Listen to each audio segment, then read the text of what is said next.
The arboreal collapse. The silence of the sentinel.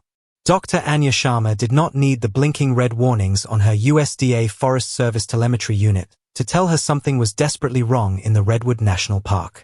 She knew it from the silence. For 2,000 years, this particular grove, known to the local indigenous people as the Sentinel Grove, had been a cathedral of noise. The constant, subtle hum of life, the rustle of high canopy needles catching the maritime fog, the sharp cries of Stellus jays, and the deep, rhythmic drip-drip of condensed moisture. Now, there was a deathly quiet. Anya, a plant pathologist specializing in megaflora resilience, felt the absence physically. The air felt unnaturally still, the usual damp chill replaced by a dry, brittle cold that seemed to suck the moisture not just from the air, but from the very core of the ancient trees.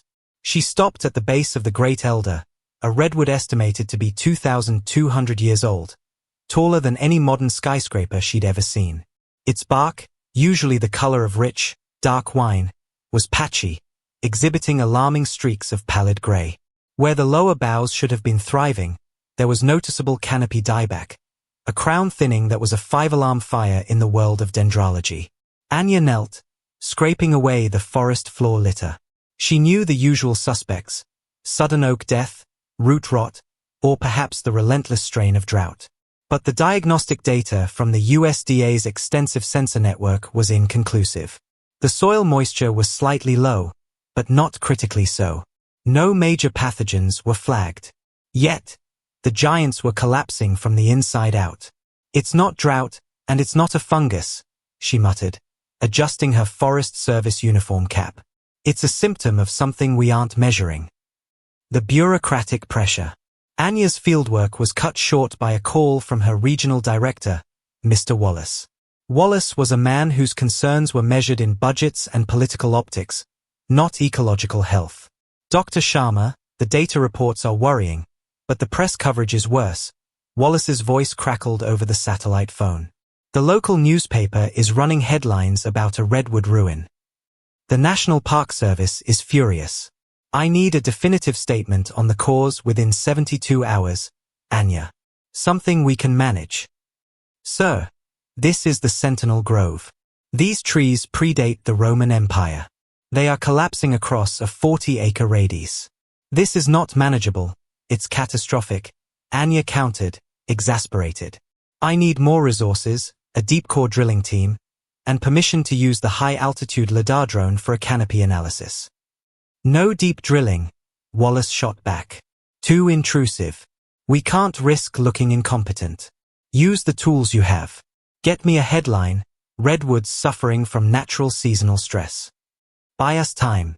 We have to secure the next round of USDA funding, and a massive ecological failure won't help." The conversation solidified Anya's primary conflict. The trees were dying, and the system designed to protect them was prioritizing public image over scientific truth. She terminated the call, feeling the familiar weight of fighting both a natural disaster and bureaucratic inertia. She decided to ignore Wallace's constraints. The standard sensors had failed. She needed a deeper, more granular look into the forest's internal structure.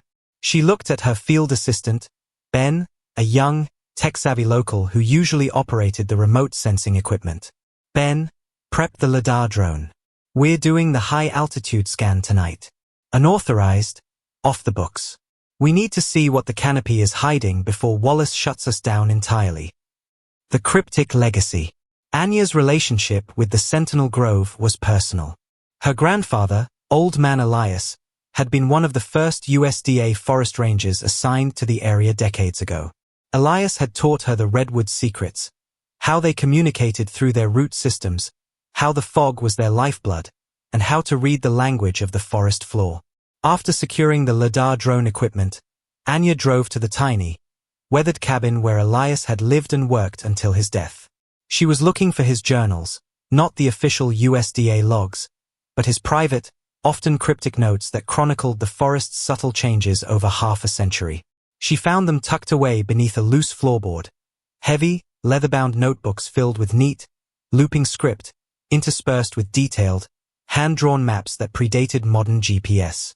Most of the entries described weather patterns or wildlife sightings. But one section, dated 40 years ago, was different. It described a small, localized event near the Sentinel Grove. The fog is refusing the call. They are throttling the throat of the river. The water table is shallowing. Not drought, but a redirection. They built the wall too deep. The giants will starve above, and the secret will rot below. The entry was cryptic, almost paranoid. The wall? The throttling of the river? The USDA records showed no major authorized dam or diversion projects in that area for the past century. Anya looked closer at the accompanying hand-drawn map. It showed the Sentinel Grove, but also a faint, almost invisible dotted line running parallel to the grove's western edge, labeled only as the Key. The line led to an obscure, forgotten tributary of the major river that fed the entire region. The river was known locally as the River of Life. A sudden realization hit her, making her heart race. If her grandfather was right, the Redwoods weren't suffering from natural stress. They were being murdered by geological tampering, a decades-old, unauthorized diversion designed to steal a massive, sustained flow of groundwater away from the grove. And the only people who would have the motive, the resources, and the secrecy to pull off such a large-scale hydrological theft would be the powerful private logging barons who were ruthlessly cut out of the national park lands decades ago. This was more than an ecological crisis. It was a decades-long crime. The true code of the Redwoods was not biological, but a code of silence maintained by a powerful, unseen hand. The unseen channels. Anya and Ben moved through the Sentinel Grove under the cover of a thick, midnight fog, the very element the Redwoods desperately needed but weren't receiving. The air was cold, damp, and perfectly silent, an ideal cloak for their unauthorized operation. Ben carefully launched the LiDAR drone, its quiet electric hum barely audible above the forest floor. LiDAR, light detection and ranging, technology was Anya's last resort. By firing millions of laser pulses, the drone could penetrate the dense canopy and map the topography of the forest floor, even the subtle undulations hidden by decades of leaf litter. Ben programmed the drone to fly the exact route traced by the faint dotted line, the key, on Elias's old map. Anya held the old, brittle journal, tracing the line with her finger. They built the wall too deep. The phrase echoed in her mind. Who were they, and how had they managed a massive, hidden construction project without triggering any USDA or environmental agency flags? The topography of treachery. Back at the makeshift field lab, Anya and Ben watched the raw LiDAR data stream onto the screen. The initial results were confusing. The surface looked like any other part of the forest floor. But Ben, an expert in filtering geological noise, began processing the data layers, stripping away the recent soil and debris. "Look, Dr. Sharma," Ben breathed, pointing at the screen. "Right where your grandfather marked the key, there's a linear anomaly. It's too straight, too uniform to be natural. It runs for almost 3 miles, parallel to the grove, right up to the River of Life." The anomaly was a subsurface depression, a faint but unmistakable scar on the bedrock, the exact size and shape of a large, buried concrete channel. It was constructed decades ago, then meticulously covered and camouflaged by replanting and years of natural accumulation, designed to be invisible to aerial photography and standard ground-penetrating radar. Anya felt a mix of exhilaration and cold fury. Elias hadn't been paranoid. He had been right. The forest was dying not from a biological agent, but from a hydrological one. The channel was redirecting the crucial subsurface flow of water and nutrients away from the redwoods, effectively starving the massive trees whose root systems reached hundreds of feet to find moisture. Ben cross-referenced the endpoint on Elias's map with the current land ownership data, Anya ordered. Who owns the land where the channel meets the River of Life? The answer was immediate and chilling: the Blackwood Timber Trust. Blackwood was the shell corporation formed by the descendants of the ruthless logging barons who had been forced out of the national park boundaries 50 years ago. They had publicly pivoted to sustainable forestry, but in secret, they were executing a decades-long vendetta, slowly murdering the protected giants by cutting off their water supply. A confrontation and a warning. The next morning, Anya reported her initial findings, excluding the unauthorized LiDAR data, to Mr. Wallace, summarizing the trees were suffering from a severe, localized hydrological deficiency due to an unidentified, long-term subsurface diversion. Wallace, already anticipating a manageable, boring report, was livid. Diversion? Anya, this sounds like a conspiracy theory. You cannot publish this without physical evidence, and you are not authorized to dig up the park. The trust will sue the USDA into oblivion. I am formally instructing you to stand down. Issue the stress report, and we will initiate routine, non-invasive studies. Anya refused. Sir, the Great Elder has 3 months before the stress becomes irreversible. This is an active crime scene, and the U.S. Forest Service has a duty to protect this national park. I'm going for physical proof. Her defiance earned her an immediate formal reprimand and a suspension warning. Later that evening, as Anya was prepping her gear for an exploratory excavation near the anomaly, a sleek black pickup truck pulled up to her cabin. The man who stepped out was Marcus Thorne, the charismatic and impeccably dressed CEO of the Blackwood Timber Trust. Dr. Sharma, Thorne said smoothly, his smile failing to reach his cold eyes. I heard you're looking for water where there isn't any. You have a very active imagination, just like your grandfather.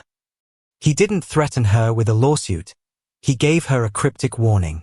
The forest holds many secrets, Dr. Sharma. Some secrets are best left buried, especially the old ones. The people Elias opposed, they don't appreciate having their foundations shaken. Go home. Take the promotion Wallace offered you. Don't dig where you shouldn't. Thorne's implication was clear. He knew about her grandfather's notes. He knew the USDA bureaucracy would protect his interests, and he was watching her closely. The weight of the challenge doubled. She was not only fighting a powerful corporation but uncovering a historical plot that had already silenced her predecessor. Anya looked at the spot where the drone lay hidden under a tarp. She couldn't wait for official approval. She had the map, the data, and the threat. Now, she needed the physical proof to connect the dying Redwoods to the Blackwood Trust's treachery. The real risk wasn't losing her job. It was letting the silent giants die for the sake of political expediency. The underground evidence. The midnight dig. The threat from Marcus Thorne solidified Anya's resolve. She could no longer wait for the glacial pace of the USDA's official investigation. The Redwoods were dying, and the enemy was watching.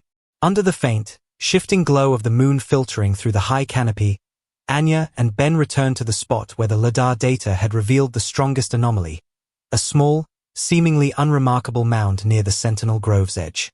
They worked in silence, driven by the urgency of the trees and the fear of detection. They used a specialized soil sampler initially, hoping to find traces of concrete or non-native minerals. The upper soil was typical forest loam, but a few feet down, the sampler hit something unnaturally hard. Anya, using a small hand shovel, began digging meticulously, following the contour of the object. It feels manufactured, Anya, Ben whispered, wiping sweat and dirt from his brow. Too smooth, too dense for bedrock. After hours of grueling work, the object was partially exposed. It wasn't rock, it was a wall of rough, decades-old concrete, stained green with moss and covered in mineral deposits. This was the wall Elias had written about. It was approximately 6 feet high and ran laterally in the exact direction predicted by the hidden line on Elias's map. Anya carefully brushed away the dirt near the top edge of the concrete. She found a faint, deeply etched logo, not the stamp of the U.S. Army Corps of Engineers or the State Water Board, but a stylized, archaic bee intertwined with a falling pine tree, the original, long-retired logo of the Blackwood Timber Trust. The physical evidence was undeniable. The Blackwood Trust had illegally constructed a massive subsurface dam and diversion channel 50 years ago, redirecting the groundwater that sustained the Redwoods towards their private property for logging, processing, or perhaps illegal farming operations outside the national park. Sabotage and exposure. Their discovery was nearly their last. As Anya worked to take core samples of the concrete for dating, a deafening sound ripped through the quiet night. The snapping crack of a 1,000-pound deadfall slamming into the ground, barely 20 feet from their hole. They scrambled back, hearts pounding. It wasn't a natural fall. The tree had been deliberately destabilized, a shallow cut, disguised by darkness, designed to look like a tragic forest accident. Someone had been watching them and decided to stop the excavation permanently. "We need to get out now," Ben urged, his face pale. "They know we found it." Thorne meant what he said. Anya quickly collected the soil samples and a piece of concrete chipped from the logo. "They can bury the evidence, but they can't bury the proof we already have," she said, her voice shaking but firm. Back at the cabin, Anya analyzed the concrete core sample. The material and construction techniques dated back precisely 50 years, the period just after the Blackwood family had publicly lost the right to log the Sentinel Grove area. The old family, unable to profit legally, had sought their revenge by slowly throttling the life from the protected forest. Armed with the LiDAR map, Elias's journal, the dated concrete samples, and the account of the near-fatal sabotage, Anya compiled a comprehensive report, The Blackwood Diversion, a case of eco-terrorism and hydrological theft. Wallace's ultimatum. Anya drove straight to the regional USDA headquarters to deliver the report personally to Mr. Wallace.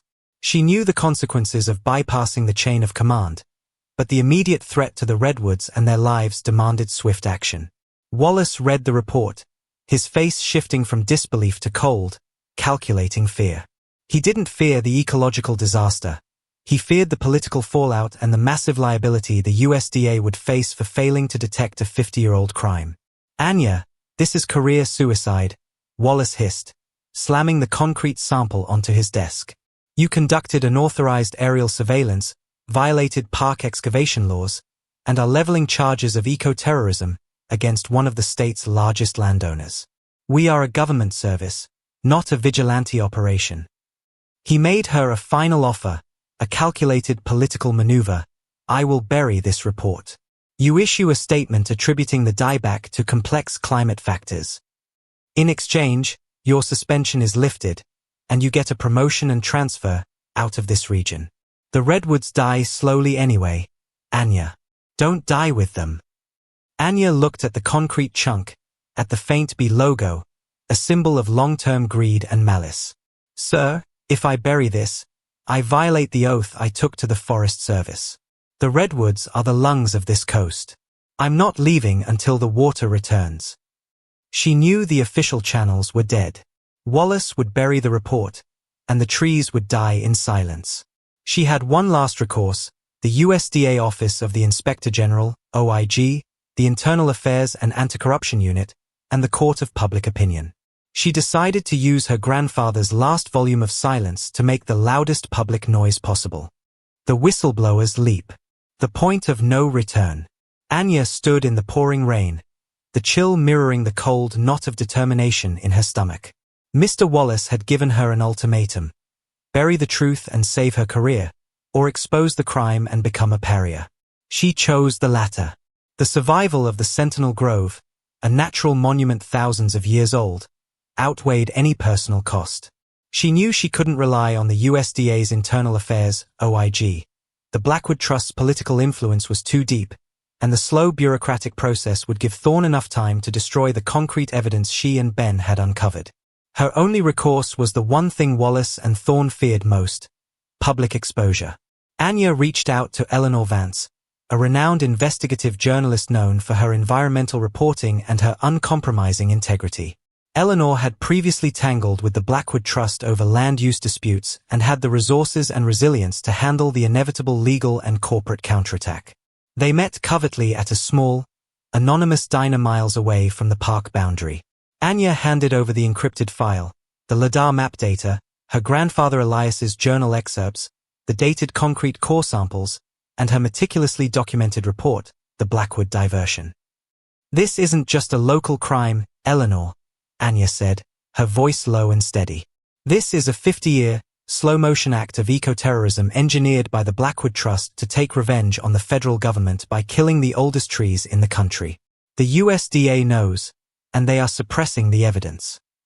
Eleanor Vance looked at the data, the irrefutable scientific proof of the hidden channel, then looked at Anya, a young scientist risking everything. "Dr. Sharma, if I publish this, your life will change forever. Thorne will try to ruin you personally, legally, and professionally. The USDA will disown you." "The Redwoods are already dying," Anya replied. The silence is the killer. Let's make some noise. The firestorm. The publication hit like a geological fault shift. Eleanor Vance's expose, titled The Root of the Rot, How Corporate Vendetta is Murdering the Redwoods, ran on the front page of every major newspaper and exploded across social media.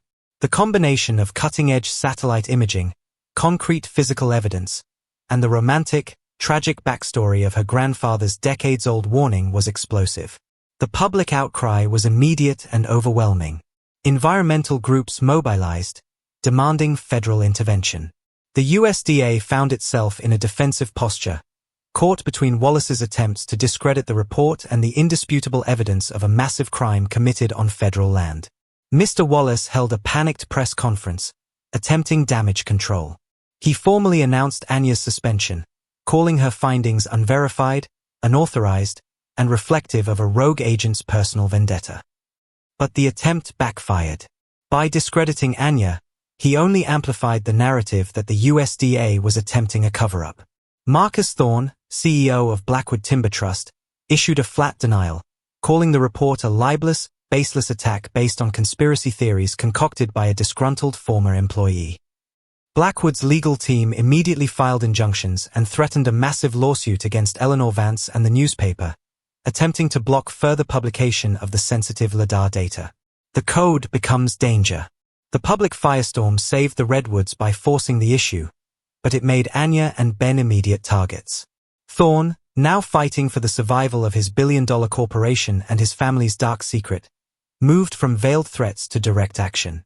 Late one evening, as Ben was backing up the raw LiDAR data files in a secure, off-site location, he was accosted by two anonymous men. They demanded the original data and the location of the core samples.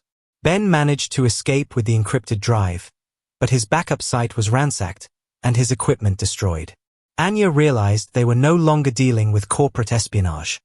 They were in a serious, physical danger. They became nomads, moving their small remaining cache of evidence, the hard drive, the concrete sample, and Elias's journal, between safe houses set up by Eleanor Vance's network of contacts. The pressure mounted when Wallace was forced by Washington, D.C. to launch a formal internal investigation. He reluctantly tasked a highly efficient, no-nonsense USDA Office of Inspector General, OIG, Special Agent, Agent Sarah Chen, to lead the inquiry. Chen's mandate was simple: find out who was right, Anya or Wallace, and determine the USDA's liability. Anya knew Agent Chen wouldn't be fooled by politics, but she also wouldn't tolerate disobedience. Anya and Ben were now fugitives from both the powerful, criminal Blackwood Trust and their own federal agency. Their survival, and the survival of the Sentinel Grove, now depended entirely on securing the one piece of evidence that could irrevocably shut down the Blackwood Trust: the physical location of the diversion channel's outflow, which was buried deep within Blackwood's private property. They had to prove where the stolen water was going. The hunt for the outflow. Infiltrating the Blackwood estate. Anya and Ben knew that the physical proof of the diversion channel, the buried concrete, was not enough. Blackwood could claim it was an old, abandoned utility line. To definitively prove the hydrological theft, they needed to find where the stolen water went. According to Elias's old map, the channel ended deep within the expansive, heavily guarded private property of the Blackwood Timber Trust, near a forgotten, overgrown lumber mill. Disguised as subcontracted geological surveyors, a ruse that relied on Thorne's massive estate always having anonymous workers coming and going, Anya and Ben infiltrated the Blackwood property under the pre-dawn fog. They relied on a sophisticated portable ground-penetrating radar, GPR, unit, modified by Ben, to trace the subsurface channel's signature across the Blackwood land. The private land was vast and unnervingly quiet, patrolled by private security vehicles that moved like silent sharks. The danger was palpable. If Thorne's men caught them, the USDA badge wouldn't protect them. They would be trespassers and thieves on private property. The signature is fading, Anya, Ben whispered, consulting the GPR screen as they moved through a thicket of second-growth timber. They must have engineered the final stretch to dissipate the pressure gradually, making the outflow harder to find. They knew the general direction pointed toward the old mill, but the precise end point, the outflow, remained elusive. Anya pulled out her grandfather's journal. Elias had made a final, tiny notation near the end of the dotted line, next to a sketch of a unique, triple-trunked Douglas fir. The key ends beneath the three sisters. Look for the scent of the sea, even inland. The scent of the sea. Following the faint GPR signature, they finally located the ancient Three Sisters, the triple-trunked fir. Ben ran the GPR directly beneath its colossal base. The signature of the concrete channel didn't fade. It abruptly plunged vertically into the earth. It goes down, Ben confirmed, eyes wide. They didn't just divert the water. They channeled it deep underground, probably feeding an immense aquifer system or underground reservoir on their land, hidden beneath the mill's foundation. As Anya knelt by the tree, she felt a damp, cool breeze wafting from a nearly invisible fissure in the mossy ground. And then she smelled it. The distinct, metallic, salty scent of the sea. The redwoods were drinking condensed fog, and that fog often carried minute traces of sea salt. This strong, cold air meant the channeled water was being stored in a massive, enclosed space that preserved the characteristics of the stolen coastal water. Suddenly, the silence was broken by the crunch of heavy tires. A Blackwood security truck was heading straight toward their location. "We're blown," Anya hissed. "We have to record the coordinates and get out. Ben, activate the drone decoy." Ben quickly launched a small, cheap surveillance drone they had packed for misdirection. As the security guards began chasing the drone sound, Anya managed to use a specialized probe to drop a tiny, GPS-enabled water sensor into the fissure, directly into the stolen water channel, confirming its direction and flow rate. The agent's arrival. They managed to sprint out of the timber line and onto an old access road just as the security guards abandoned the decoy chase. They almost made it to their hidden vehicle when a different truck, unmarked but radiating federal authority, blocked their path. Agent Sarah Chen stepped out, flanked by two serious-looking OIG agents. She didn't look angry. She looked efficient and disappointed. "Dr. Sharma. Mr. Peterson. You are both suspended Forest Service employees and are currently trespassing on private property," Agent Chen stated, her voice devoid of emotion. "You are violating a direct order from the regional director. I am seizing all unauthorized equipment and evidence. You are coming with me." Anya knew they couldn't fight the OIG. She raised her hands but spoke quickly. "Agent Chen, look at the ground beneath the Three Sisters. We have proof of a hidden channel redirecting water from the national park for 50 years. You can take the GPR, but the evidence you need is running right beneath us, and it will confirm everything." Agent Chen paused, looking not at Anya, but at the strained, unnatural health of the surrounding Blackwood-owned trees. Ironically green, too green for this dry season. She was a professional investigator, and Anya's reckless determination was ringing true. "Give me the GPS data for that water sensor, Dr. Sharma," Chen commanded, extending her hand. "If I find the source of that smell and the diversion, the USDA will take over the investigation. If I find nothing, you'll be charged with obstruction of justice and destruction of federal property." Anya hesitated for a fraction of a second, then handed over the GPS coordinates. She had successfully transferred the fight from her single, vulnerable field lab into the secure, powerful hands of the federal government. Her part was done. Now, the fate of the Redwoods depended on whether the OIG would choose to expose the crime or continue the cover-up. The legal earthquake. The OIG intervenes. Agent Sarah Chen was everything Marcus Thorne and Mr. Wallace dreaded. Meticulous, politically insulated, and driven only by the facts. Once she had the GPS coordinates from Anya, the OIG team moved with swift, silent federal authority. They secured the area beneath the Three Sisters on the Blackwood property, deploying specialized geological excavation equipment. The discovery was instantaneous and horrifying. Just 20 feet below the surface, the OIG team struck metal and concrete. They uncovered a massive, subterranean structure, a decades-old, pressurized concrete diversion intake leading into a colossal, hidden underground reservoir. The scale of the construction indicated a billion-dollar, long-term theft operation. The reservoir, meticulously sealed and concealed, was full of millions of gallons of water. Water that should have been feeding the ancient redwoods.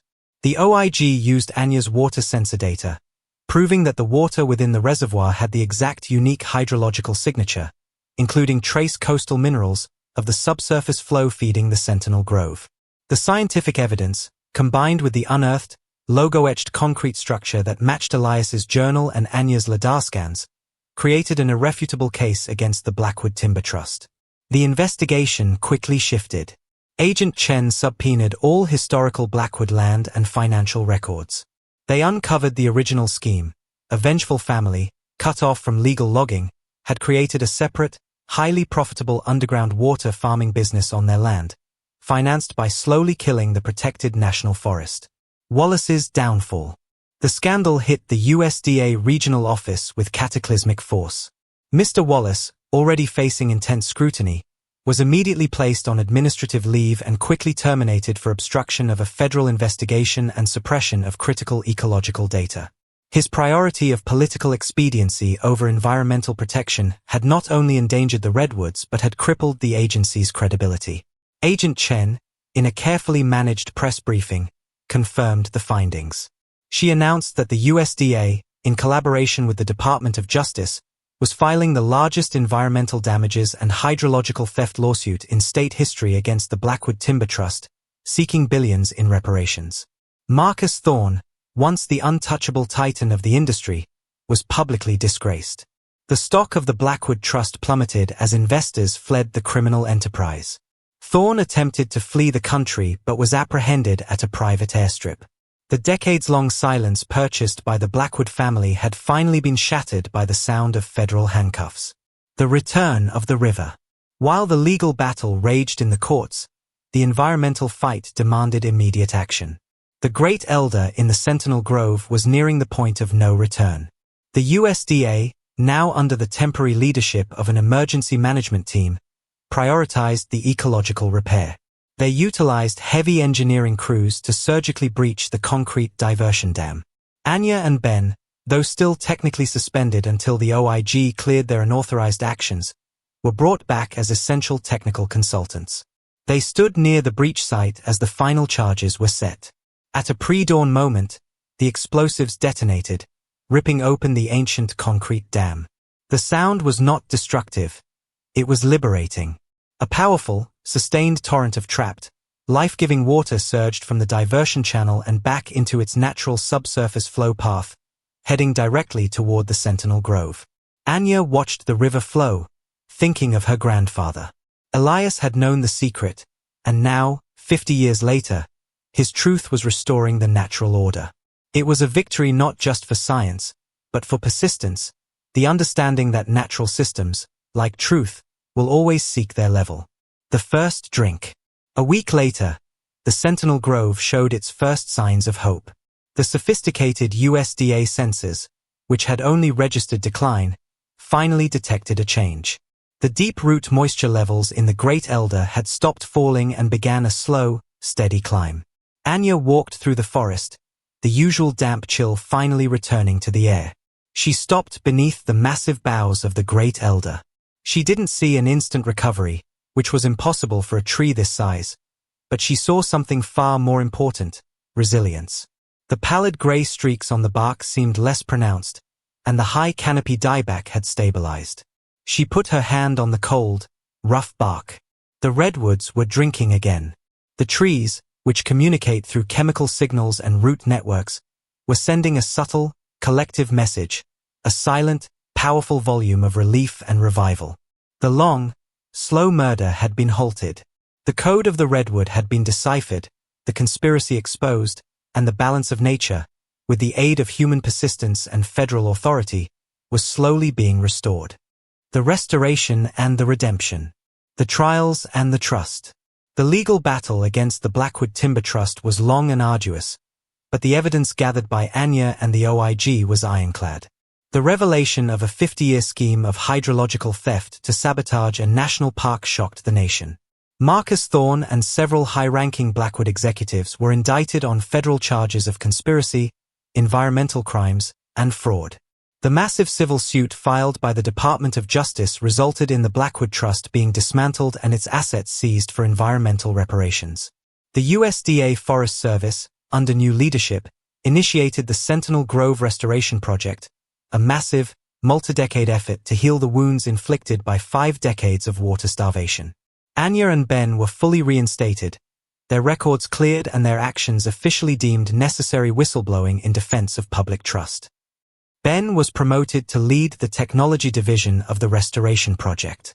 Anya was appointed the chief restoration ecologist for the Sentinel Grove. Her first act was to commission a memorial marker at the site of the ancient diversion wall. It didn't mention her. It simply read, Elias Sharma, USDA Forest Ranger. He heard the silence. May the water always find its way home. The scientific challenge. Restoring the grove was far more complex than simply turning the water back on. The trees, particularly the great elder, were in deep physiological shock.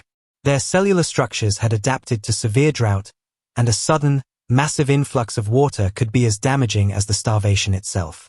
Anya led the scientific response, using the very technology that had uncovered the crime, sensors, drones, and deep soil probes, to monitor the Redwoods' recovery. She implemented a precise, phased restoration plan. Controlled rehydration, using specialized subsurface injection systems to slowly introduce water back into the root zone, mimicking the gentle, slow spread of a healthy water table. Nutrient recalibration, introducing specific, missing micronutrients to the soil, compensating for the decades the grove had been cut off from the full river ecosystem. Mycorrhizal reseeding, working to re-establish the crucial fungal networks, mycorrhizal fungi, that partner with the redwoods roots to maximize water and nutrient absorption, networks that had withered during the dry years. The most profound shift was in the sound of the forest. The silence was slowly receding, replaced by the faint, healthy rhythm of life. The deep, life-giving drip-drip-drip of fog condensation, missing for years, returned as the trees regained the strength to draw the moisture down from the canopy. A new generation. During the restoration effort, Anya found an unlikely ally in Agent Sarah Chen.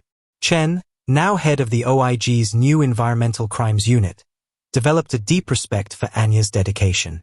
She saw that the greatest threat to national security wasn't just external. It was the slow, insidious corruption of domestic resources. You risked everything on a hunch and a decades-old journal, Dr. Chen said one afternoon while visiting the site.